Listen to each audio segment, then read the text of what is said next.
Welcome to Dreamful Podcast, bedtime stories for slumber. I would like to start off this episode by thanking our newest Patreon supporter, Rosé Aguirre-Mullins. Thank you so much for your contribution to the show, and I hope you have the sweetest of dreams. If you would like to be just like Rosé, please visit patreon.com/dreamfulpodcast, where you can make monthly or one-time donations to the show. Another way you can support our podcast is to tell friends and family about the show, or take a quick moment to leave a rating and review. This really helps other listeners find us. In this episode, I'm going to tell you one of my favorite fairy tales, Thumbelina. So, snuggle up in your blankets and have sweet dreams.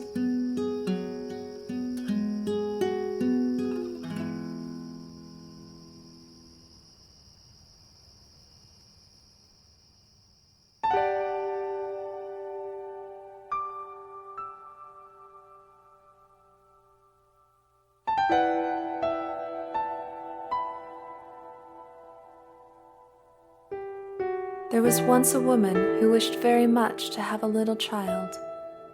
She went to a fairy and said, "I should so very much like to have a little child. Can you tell me where I can find one?" "Oh, that's no problem," said the fairy. "Here is a seed. It is not like most seeds. Plant it into a flower pot and see what will happen."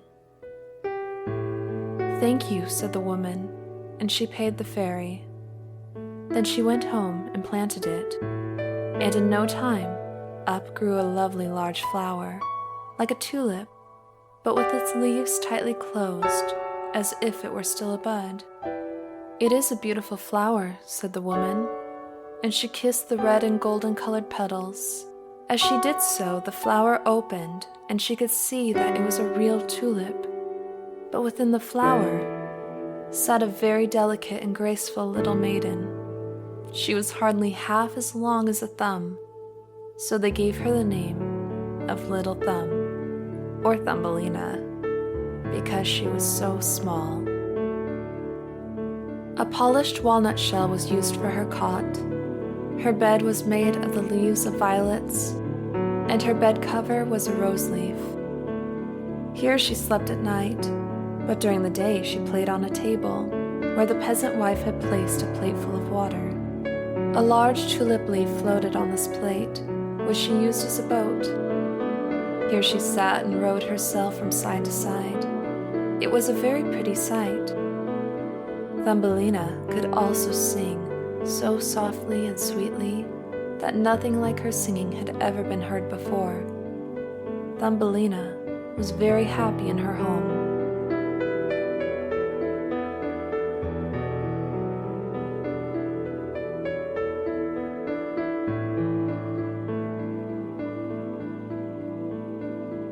One night, while she lay in her pretty bed, a large, ugly, wet toad crept through a broken pane of glass in the window and leaped right upon the table where she lay sleeping under her rose leaf.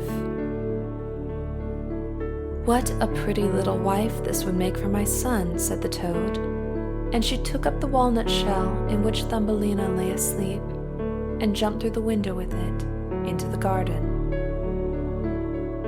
At the swampy edge of a wide stream in the garden, the toad lived with her son.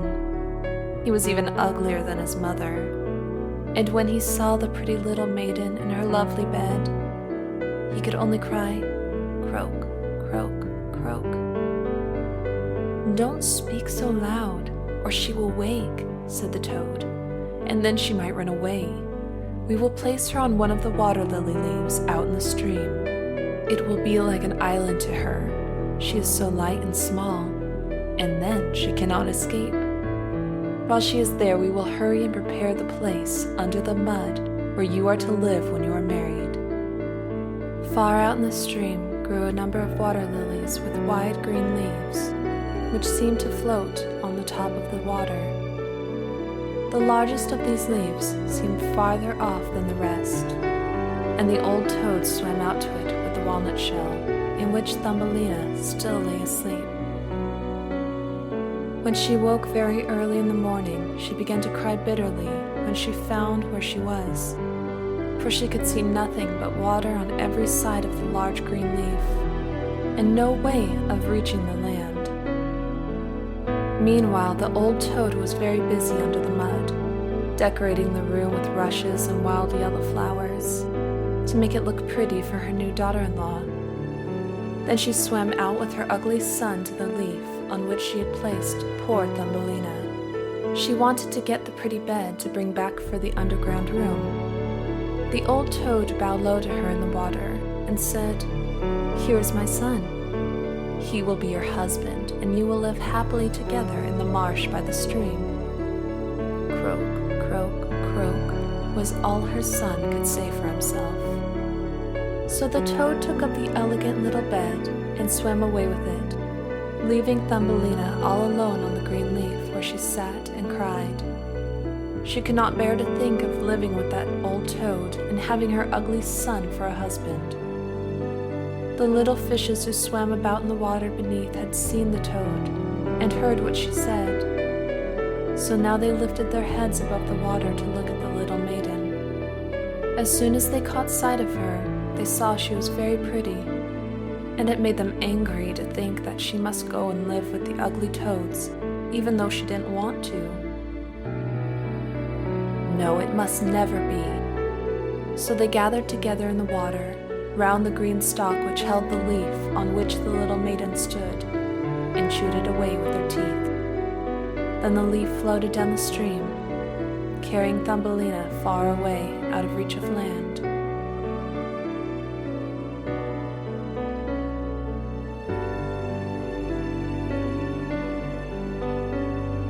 Thumbelina sailed past many towns, and the little birds in the bushes saw her and sang, "What a lovely little creature." So the leaf swam away with her farther and farther, till it brought her to the other lands.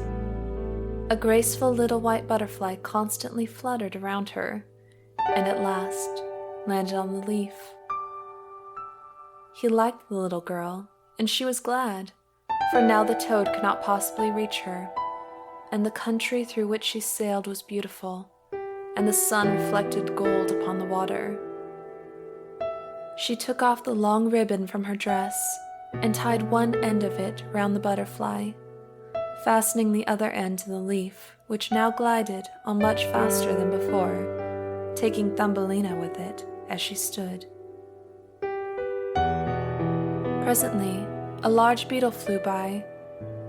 The moment he caught sight of her, he seized her round her delicate waist with his claws and flew with her into a tree. The green leaf floated away on the stream, and the butterfly flew with it, for he was fastened to it and could not get away. Oh, how frightened Thumbelina felt when the beetle flew with her to the tree, but especially was she sorry for the beautiful white butterfly which she had tied to the leaf. But the beetle did not trouble himself at all about the matter. He seated himself by her side on a large green leaf, gave her some honey from the flowers to eat, and told her she was very pretty, though not in the least like a beetle. After a time, all the beetles who lived in the tree came to pay Thumbelina a visit. They stared at her, and then the young lady beetles turned up their feelers and said, "She has only 2 legs. How ugly that looks." "She has no feelers," said another. "Her waist is quite slim." "Pooh, she is like a human being." "Oh, she is ugly," said all the lady beetles. The beetle who had run away with her believed all the others when they said she was ugly. He would have nothing more to say to her, and told her she might go where she liked. Then he flew down with her from the tree and placed her on a daisy, and she wept at the thought that she was so ugly that even the beetles would have nothing to say to her. And all the while, she was really the loveliest creature you can imagine, and as tender and delicate as a beautiful rose leaf.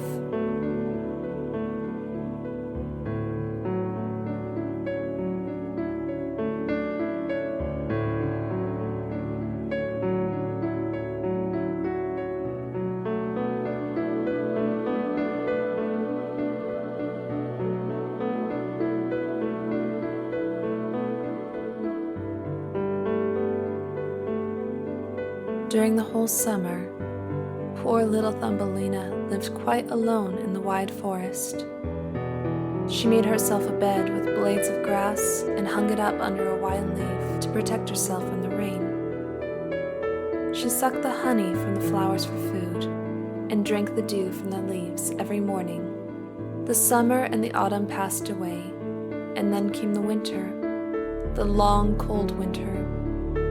All the birds who had sung to her so sweetly had flown away, and the trees and the flowers had withered.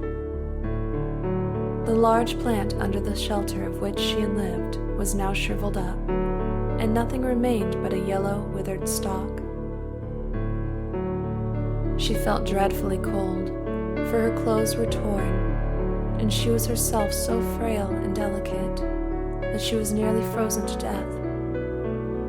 It began to snow, too, and the snowflakes, as they fell upon her, were like a whole shovelful falling upon one of us, for we are tall, but she was only an inch high. She wrapped herself in a dry leaf, but it cracked in the middle and could not keep her warm, and she shivered with cold.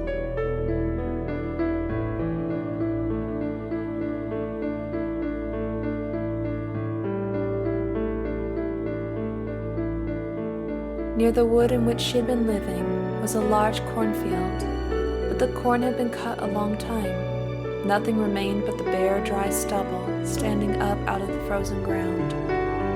To someone of her size, though, it was to her like struggling through a large wood. Oh, how she shivered with the cold. She came at last to the door of a field mouse, who had a little den under the corn stubble. There lived the field mouse in warmth and comfort, with a whole room full of corn, a kitchen, and a beautiful dining room. Poor Thumbelina stood before the door, just like a little beggar girl, and asked for a piece of corn, for she had been without anything to eat for 2 days. "You poor little creature," said the field mouse, for she was really a good old mouse.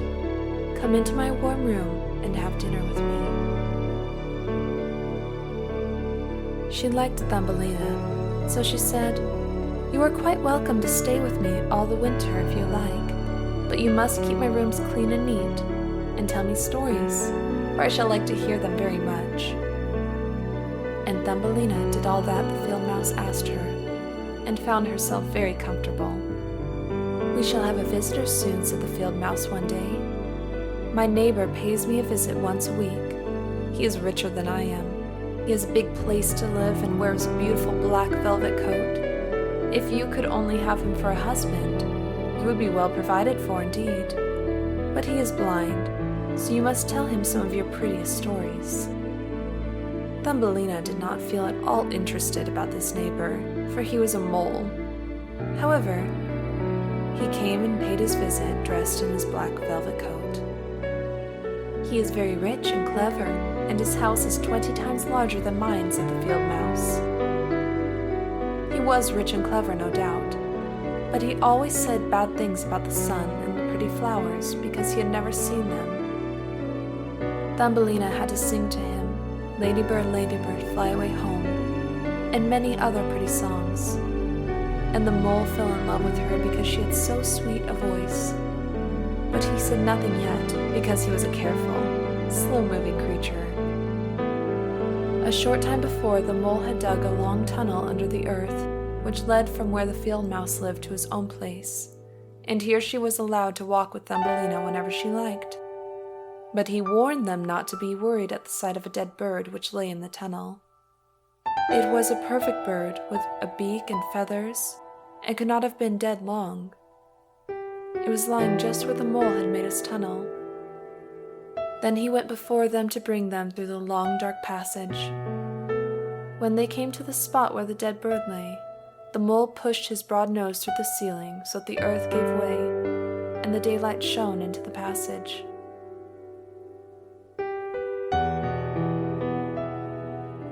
In the middle of the floor lay a swallow, his beautiful wings pulled close to his sides, his feet and head drawn up under his feathers, It seemed that the poor bird had died of the cold. It made little Thumbelina very sad to see it. She did so love the little birds. Thumbelina said nothing, but when the two others had turned their backs upon the bird, she stooped down and stroked aside the soft feathers which covered his head, and kissed the closed eyelids. "Perhaps this was one who sang to me so sweetly in the summer," she said, "and how much pleasure it gave me, you dear, pretty bird." The mole now closed up the hole through which the daylight shone, and then brought the ladies home. But during the night Thumbelina could not sleep. So she got out of bed and made a large, beautiful rug of hay. She carried it to the dead bird and spread it over him, with some down from the flowers which she had found in the field mouse's room. It was as soft as wool, and she spread some of it on each side of the bird, so that he might lie warmly on the cold ground. "Goodbye, pretty little bird," she said. "Goodbye. Thank you for your delightful singing during the summer, when all the trees were green and the warm sun shone upon us." Then she laid her head on the bird's breast. But she was alarmed, for it seemed as if something inside the bird went thump, thump. It was the bird's heart. He was not really dead, only numb with cold, and the warmth had restored him to life. Thumbelina trembled very much. She was quite frightened, as the bird was a large one, a great deal larger than herself. But she was brave, laid the wool more thickly over the poor swallow, and then took a leaf which she had used for her own bed cover and laid it over his head. The next night she again sneaked out to see him. He was alive, but very weak. He could only open his eyes for a moment to look at Thumbelina, who stood by. "Thank you, pretty little maiden," said the sick swallow. "I have been so nicely warmed that I shall soon get back my strength and be able to fly about again in the warm sunshine." "Oh," she said, "it is cold outside now. It snows and freezes. Stay in your warm bed. I will take care of you." She brought the swallow some water and a flower leaf, and after he had drunk, he told her that he had hurt one of his wings in a thorny bush and could not fly as fast as the others, who were soon far away on their journey to warm countries. At last he had fallen to the earth and could remember nothing else. All winter the swallow remained underground, and Thumbelina nursed him with care and love.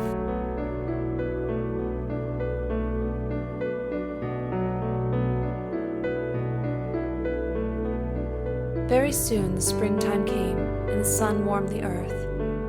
Then the swallow said farewell to Thumbelina, and she opened the hole in the ceiling which the mole had made. The sun shone in upon them so beautifully that the swallow asked her if she would like to go with him. She could sit on his back, he said, and he would fly away with her into the green woods. But she knew it would be sad for the field mouse if she left her like that, so she said, "No, I cannot." "Goodbye then, goodbye, you good, pretty little maiden," said the swallow, and he flew out into the sunshine. Thumbelina looked after him, and the tears came to her eyes. She was very fond of the poor swallow. "Tweet, tweet," sang the bird, as he flew out into the green woods, and Thumbelina felt very sad.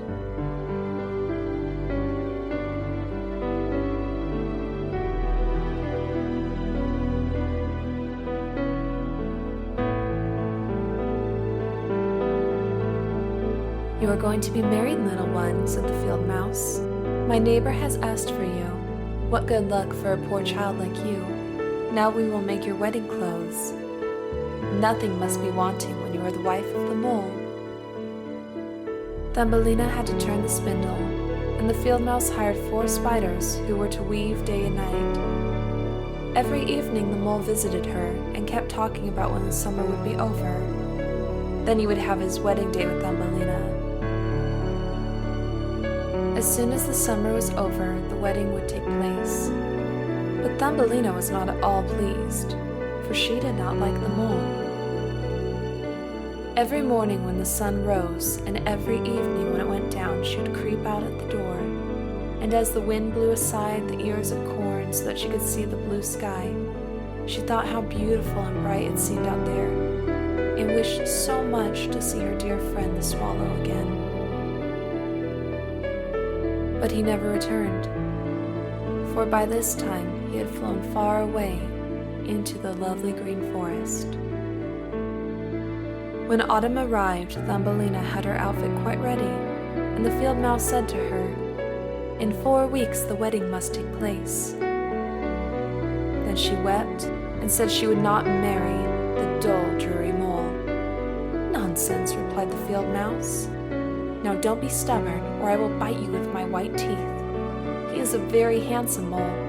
The queen herself does not wear more beautiful velvets and furs. His kitchens and cellars are quite full. You ought to be very thankful for such good fortune." So the wedding day was fixed, on which the mole was to take her away to live with him, deep under the earth, and never again to see the warm sun, because he did not like it. The poor child was very unhappy at the thought of saying farewell to the beautiful sun, and as the field mouse had given her permission to stand at the door, she went to look at it once more. "Goodbye, bright sun," she cried, stretching out her arm towards it. She walked a short distance from the house, for the corn had been cut, and only the dry stubble remained in the fields. "Goodbye, goodbye," she repeated, wrapping her arm around a little red flower that grew just by her side. "Greet the little swallow for me, if you should see him again." "Tweet, tweet," sounded over her head suddenly. She looked up, and there was the swallow himself, flying close by. As soon as he saw Thumbelina, he was delighted. She told him how she didn't want to marry the ugly mole, and as she told him, she cried. "Cold winter is coming," said the swallow, "and I am going to fly away into warmer countries. Will you go with me? You can sit on my back and fasten yourself on.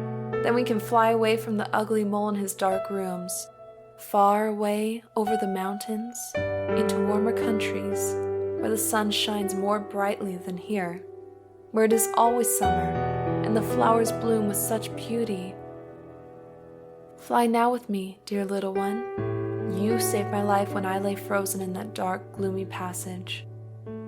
"Yes, I will go with you," said Thumbelina, and she seated herself on the bird's back, with her feet on his outstretched wings, and tied herself to one of his strongest feathers. The swallow rose in the air and flew over forest and over sea, high above the highest mountains covered with snow. Thumbelina would have been frozen in the cold air, but she crept under the bird's warmest feathers, keeping her little head uncovered, so that she might admire the beautiful lands over which they passed. Finally, they reached the warm countries, where the sun shines brightly and the sky seems so much higher above the earth. Here on the hedges and by the roadsides grew purple, green, and white grapes. Lemons and oranges hung from trees in the fields, and the air was fragrant with orange blossoms. Beautiful children ran along the country lanes, playing with large butterflies, and as the swallow flew farther and farther, every place appeared still more lovely.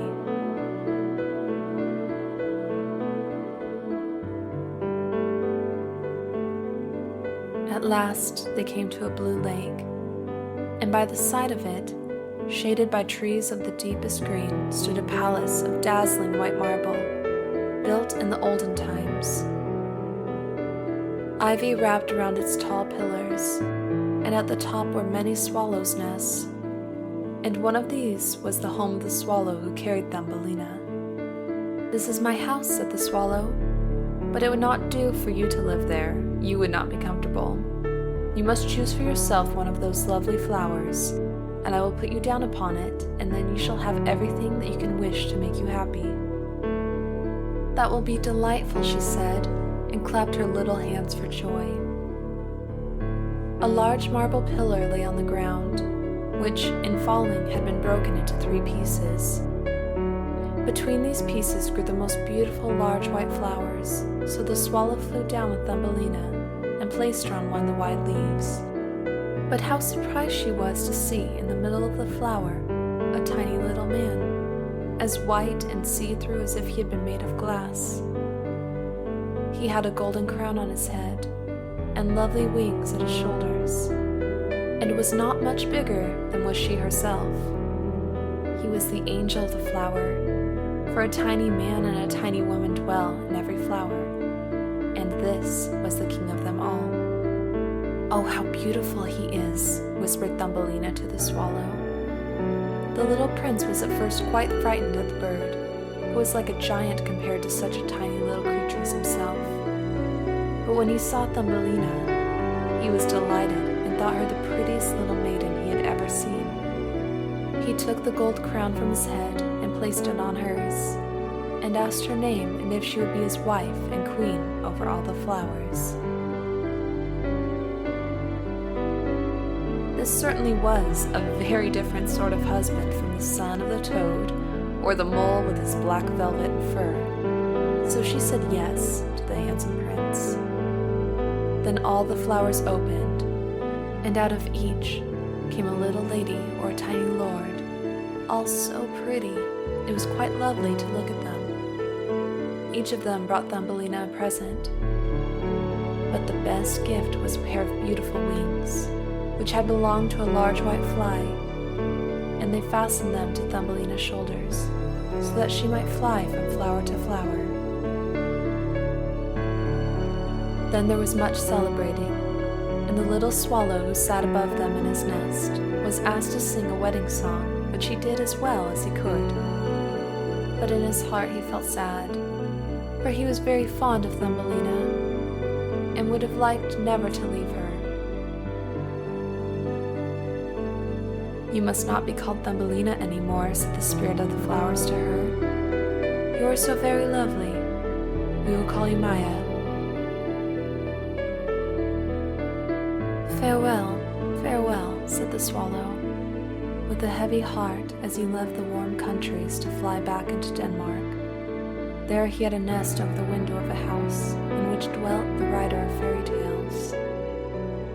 The swallow sang tweet tweet, and from his song came a story.